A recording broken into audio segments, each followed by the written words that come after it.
মিষ্টি কুমড়ার কোরমা করছি, এটা খেতে ভীষণ ভালো লাগে। আর সেটার জন্য আগে মশলাগুলো পেস্ট করে নিচ্ছি।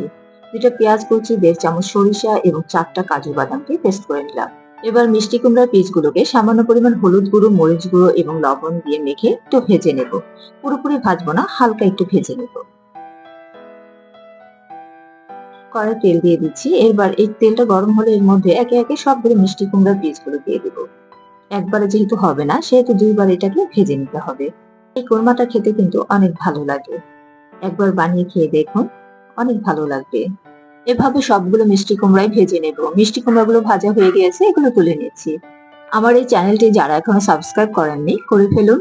এবার অন্য একটি পাত্রে সামান্য পরিমাণ তেল দিলাম এবং ভাজার পর বেঁচে যাওয়া তেলটাও দিয়ে দিচ্ছি।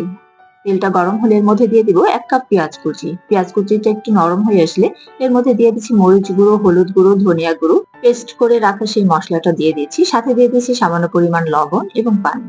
মসলাটা ভালো মতো কষিয়ে নেব।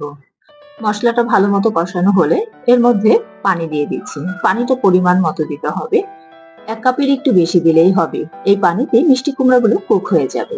এবার দিয়ে দিচ্ছি ভেজে রাখা মিষ্টি কুমড়াগুলো। মিষ্টি কুমড়াগুলো দিয়ে একটু নেড়েচেড়ে দিয়ে দিচ্ছি স্বাদ মতো চিনি। চিনিটা এই জন্যই, মিষ্টি কুমড়া যেহেতু, সেহেতু চিনিটা দিলে এর স্বাদের ব্যালেন্স হবে। সাথে দিয়ে দিচ্ছি জিরা গুঁড়ো, দিয়ে মিডিয়াম আঁচে কিছুক্ষণ রান্না করব। তৈরি হয়ে গেল মিষ্টি কুমড়ার কোরমা। আমার এই রান্নাটা ভালো লাগলে একটা লাইক দিতে এবং কমেন্ট করতে ভুলবেন না। আল্লাহ হাফেজ।